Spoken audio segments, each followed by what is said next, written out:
Ladies and gentlemen, welcome to Politically Correct Ghana Lesson 112.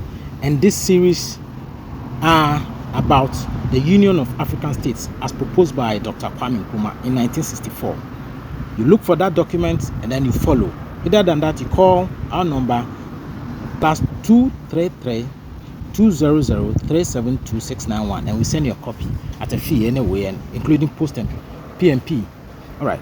The Union of African States, the Constitution of the Union of African States, as proposed in 1964, is to unite Africa. And so let's look at what goes in.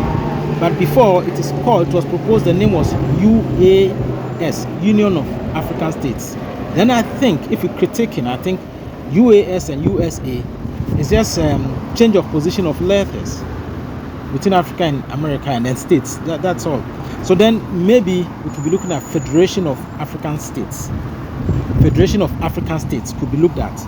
That is just one criticism, with a suggestion anyway. Then let's look at what goes in.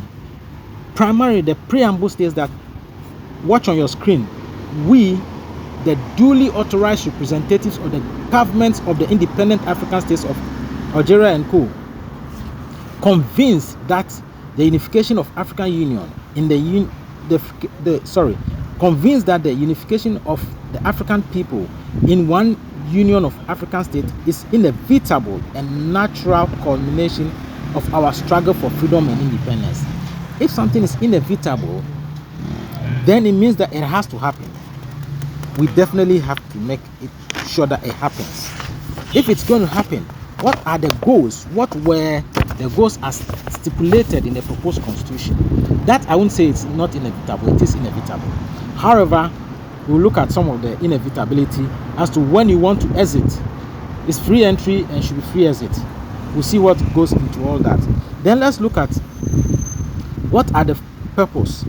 The main goals are quite so clear that it says the UAS, which should be the FAS, Federation of African States, shall carry out planned economic development within its territory on the basis of current and long-term development. It means that economics is the first thing to be looked at, because they've had political independence. Most of these African countries in 1964 have had independence, so it's economics. All right. We look at the economics. The second does be carry out industrialization and electrification of the federation as a material foundation of independence of African states and the federation as a whole. So it means that the independence is more of a federation. So that's how come I propose Federation of African States instead of Union of African States. It's a federation, so every country has it's a federal state and they just come together. So it's a Federation of African States. That's what I would suggest anyway, the title I would suggest. And it doesn't change anything. The concepts are still good and exceptional. For 1964 to be relevant today, October 2022, and most probably beyond, tells you that Dr. Nkrumah could see far beyond most of us, generations ahead of. It's time. He had catered for us. All right. So he says economics, industrialization, still economics.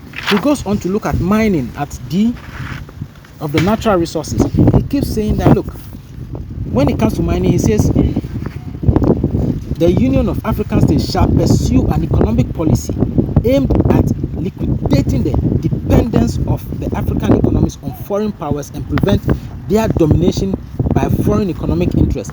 That simply means that he wants to kick out the foreign dominance such that the local should have dominance of what is theirs and trade with their interests or with their surplus in mind. You trade with your interest as an African or your surplus in mind.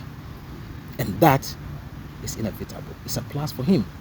What's happening? China is trading with every African country, and all that we African countries are experiencing is a trade deficit. The only country in Africa that is trading with China and in surplus is Libya.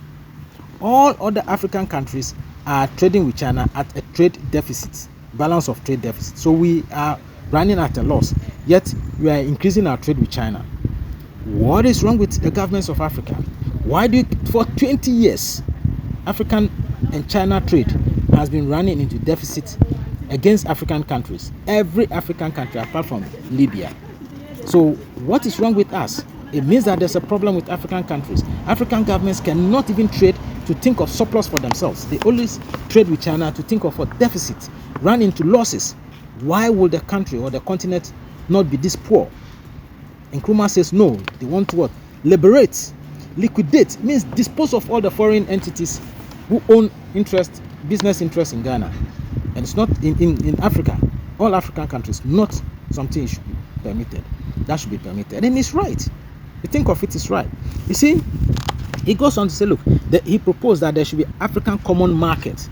Yes, there should be an African common market. If you want to take charge of your own resources and your own economic and gain that economic hegemony, you need to have a common market, because we are too fragmented. Some of the countries are too small that if we are carrying out intertrade, it will be good for us. So after African common trade zone has come in, and it's brilliant. It's a good step that has been taken. It has to be encouraged. Its headquarters is in Accra, Ghana.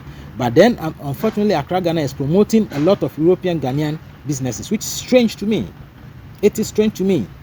Once we have automobiles made in Ghana, they are promoting automobiles made in Germany, France, and other places in Ghana.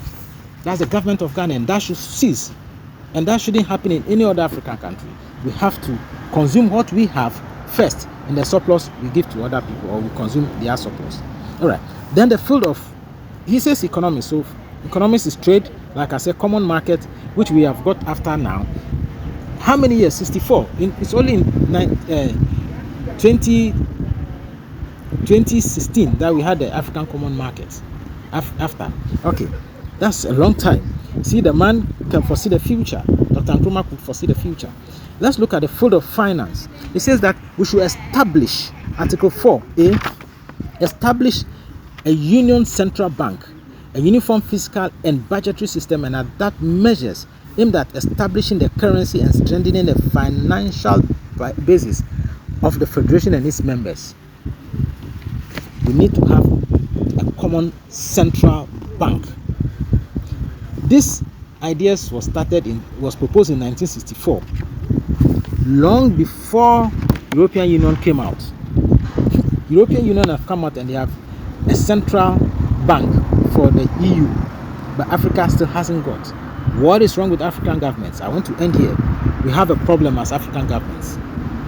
Seriously, we need to go back to this document and look at it. So this series 1 part A, and then we just look at finance. We'll go on into another bit of the finance and then move to education and others. If you have any criticism, this at the time you point it out that the Union of Central Banks of Africa is a must. It has to come on, and we should applaud ourselves. Though lately we have the African Common Market, which is too late. Even that, we need to establish a common tariff regime of every African country. The tariff must be common, the same tariff in every African country, the same tariff everywhere in African countries, and it must be published, it must be transparent for the common market to be successful.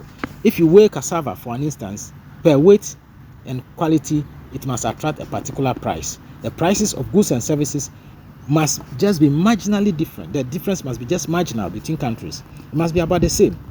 When we get there, then we know that that is the hegemony of a market, of a common market. The name is Kwame Afaglo. This is just part 1 of assessing the constitution of the Union of African States by Dr. Nkrumah. Thank you.